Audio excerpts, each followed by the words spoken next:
Welcome to the Flames Central Game Day post-game show presented by Frank Good Builders. Well, the Flames survive, winning this one 21-16, improving to 5-0 on the year and remaining unbeaten in Conference USA play. You have to look at this on the other side, though. The Bearcats coming into this one 0-4. Wow. Like 7 or 8 chances on the goal line to win this game, get your first one of the season, and you come away empty-handed. It's got to be absolutely gut-wrenching for this football team. They finally get into a situation where they got a chance to win the game at the end with the football and unable to get it done. Look, this is a team, right, when you come in 0-4, sometimes you get to the point to where you're waiting for something bad to happen. They didn't play like that tonight, and then at the end, nothing good ended up happening. No, that's a football team that just showed up and went play to play, and they grinded. Oh, they grinded. Big time respect for Sam Houston State.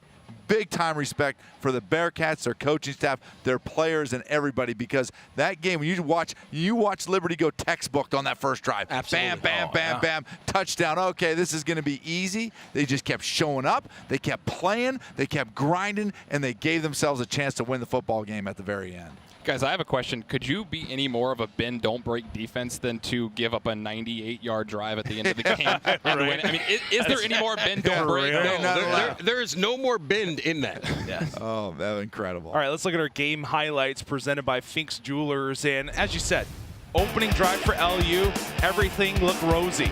This thing felt like it was going to be a route from the very beginning. Everything was working. Inside zone, outside on the pitches, getting the ball out to the receivers quick. This is something that I was like, oh, they're going to hang 40 in this game. Didn't turn out to be that way, but that first drive was something of legend. But of course, this Bearcats football team, as Yak just mentioned, they kept fighting, and they fought all the way back. And then the interception there, they just kept responding to everything the Flames threw at them.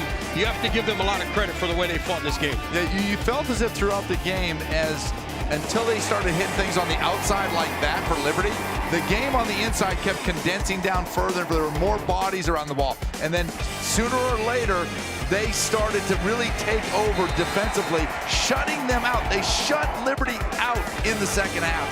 No points scored. Which is pretty remarkable when you look at a team that's averaging 40 points per game. I mean, they were 10th or 11th in the country in scoring per game. Sam Houston came out and really laid the wood in the second half. The league is known for offense.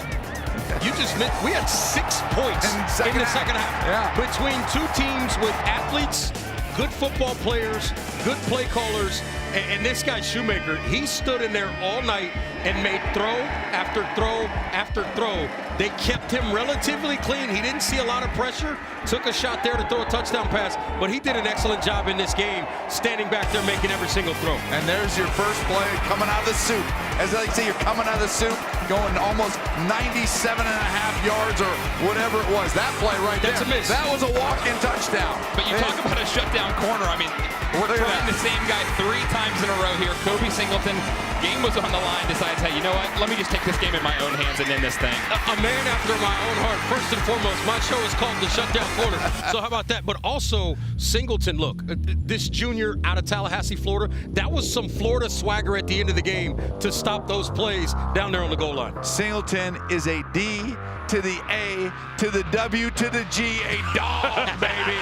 That is dog play right there. Absolutely love it. Here's our final game stats presented by Haley's Appliances. Liberty outgains them in total yardage by over 200, but still it was one of those scenarios where, or pardon me, after that last final drive, leading up to that it was over 200. They get closer there on that final drive, but overall it felt like a game in which Liberty came so close to putting points on the board but failed to do so multiple times. Yeah, and they hit a couple of those long balls. You know, you look at the play that C.J. Daniels made down the sidelines, on their sidelines. They got the ball down at 8-yard line, and the Bearcats didn't fold, backed them right up, and they end up missing a field goal, which was a crucial part of the game. You look at third down conversions, that was a sore point for the Bearcats, 3 of 13. Yeah, they struggled on third down, which really hampered their offense, particularly in the second half. And Liberty with some untimely penalties in the second half that really kind of hindered them as well down the stretch of this game in particular. Now, one of them, I'm going to say it right now, I didn't agree with it at all. Awful call. One of them I did not agree with. And then I thought they missed one when Caden Salter went out of bounds on the Sam Houston sideline as well. Keep preaching, Reggie. I like it. I'm just saying. I will say this, though. I think if you're on the plane ride back home to Texas, that it was a game of missed opportunities. Oh, for that sure. you grinded so hard to get there, and then you had so many opportunities down in the red zone to score and put the thing away, and they just failed to do it. On the Flame Central Game Day pregame show, we talked about Liberty wide receivers. Matt Warner came and spoke to us just about how they've improved from a year ago. C.J. Daniels stepped up tonight. He was the main target for Caden Salter. If I'm Caden Salter, I am paying a nice seafood dinner for C.J. Daniels because he absolutely made everything go for him tonight. You see the opening drive of the game, a catch and run. I mean, a tremendous downfield weapon. He averaged 30-something yards a catch. I mean, this guy basically was the offense tonight in the passing game. That's an all-you-can-eat crab legs kind of deal. Yeah, absolutely. Yeah. Because he's got those kind of explosive attributes, and we saw it in this game. But that catch right there was something different. That was an excellent job stretching out for that football, making a big play for your team late in the football game. All right, Joe, tell me this. Is he wide receiver number 1 in your books? Is it CJ? Yeah, I think so. I mean, obviously, Tryon Sibley's done real well, and Smoot made a really nice catch. Yeah, he did. So the receivers have stepped and made great catches. But when you look at a speed, talent, downfield threat-wise, C.J. Daniels is that guy, no question. The man they call Sticky. He was hauling him in tonight. Great plays by him. All right, Kobe Singleton. You guys mentioned it. They targeted him, the same receiver, 3 times, and 3 times he came up on the right side of the stick. It was textbook cornerback play from that young man at the end of the football game. You look at every single one of these opportunities right here, being physical, attacks the ball at its highest point, becomes the receiver there, and then an excellent job working through the body on the slant route. Perfect technique there. And this one right here, the concentration. Guys, I'm going to tell you like this. I don't know what most people have for Kobe Singleton in terms of his prospects as an NFL player. But if there's any discussion about Kobe Singleton being an NFL corner, just send the tape of those 3 plays we just showed you. Just send that to all the NFL scouts and let them make a decision off that, because that was perfect down the stretch. And to add to that, Reggie, you know this, is that he's the one who got beat for the touchdown on the first touchdown. And what does a good corner do? He forgets. It's always the next play. That's exactly right. The ones that suffer, the ones that remember that play before. He forgot, and he made great plays after that play happened when he got beat for a touchdown. And that says a lot about him. Yeah. It says one thing. It says one thing and one thing only. Kobe! I was waiting for it. You knew it was coming. That Kobe elbow is bionic. That's right. Pat, how big of a benefit is the fact that Logan Cooley returned in this game? I think it's massive. You saw he had a couple long carries in the second half. I think he had the big carry, the 35 yards to keep that drive alive. I think it was massive. It's also reassuring to see that he's not out. You know, we saw that injury, and I was thinking, oh, shoot, you know, he's going to be out multiple games. Not ideal. It was great to see him come back in the game. It looked like for a second there, Liberty's running backs 1, 2, and 3 were going to be down and out for a while. Good to see him return in this game. All right, let's take a look at the upcoming schedule for the Flames. Tuesday game. It's a short turnaround, guys. They are right back at it here in 5 sleeps against Jacksonville State. Battle of undefeateds in Conference USA. Yeah, schedule makers didn't do Liberty any favors here with the super short turnaround and then playing a super hot Joe Yock motivated Jacksonville State team. Yes, they are.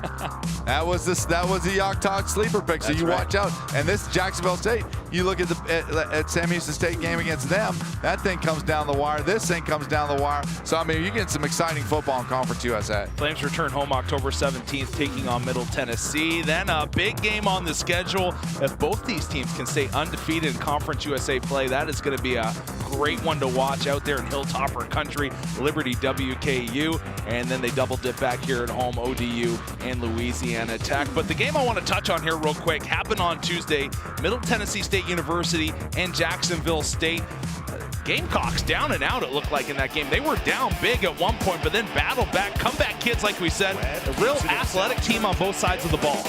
Yeah, they had to go to their other quarterback. Zion Webb came into the game. They benched Smothers. Zion Webb comes into the game and leads them back to get this victory.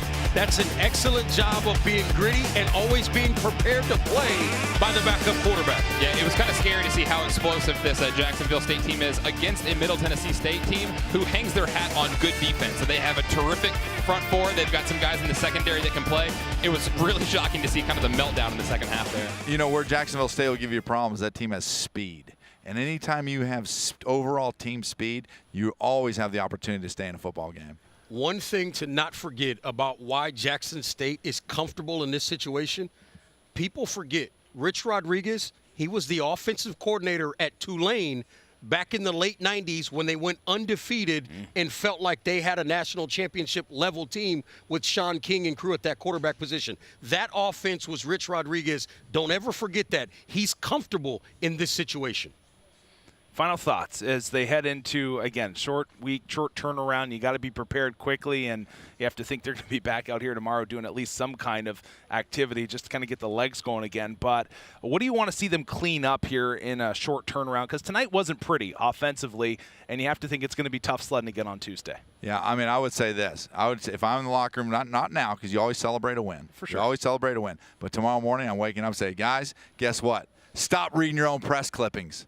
Right? We're 4-0. Liberty's going to go undefeated. There's that, and all of a sudden you're playing 0-4 team. Stop. You need to settle down, get refocused. You got a quick turnaround, and you got to get back to playing your type of football. And they got away from that tonight. So it's going to be good to see if they can refocus on such a quick turnaround. Yeah, I think the two things that I'm concerned about, or I want to address, and not to necessarily single someone out, but we got to get that kicking game squared away. It's going to cost you games down the stretch. You can't miss 2 field goals. That's tough. I think that's one thing that I would say. And I'm very nervous for this Jacksonville fast tempo offense. We've seen Liberty struggle a little bit when teams do pick up the tempo. They go that no huddle. Jacksonville State runs a play every 20, 22 seconds. That's what I'm concerned about. I agree with all of that. And the other thing, and not to move past that game, they're going to play 3 games in 12 days. That is a lot of football. It's October 5th right now. The 3rd game of this stretch is October 17th. Yeah. That is a lot of football. The main thing I'm telling guys over this next stretch, take care of your body. Make sure that you are doing the right things in terms of eating, drinking your water, hydrate. You have to take care of yourself over this next 12 days because this is going to be a gauntlet physically for this football team. Reg. Don't forget about that cold tub, baby. Absolutely. they better get in there tonight. That starts tonight. Well, for sure. Flames strike the stone once again, improved to 5-0 on the season. Back at it Tuesday on the road. We'll be back October 17th.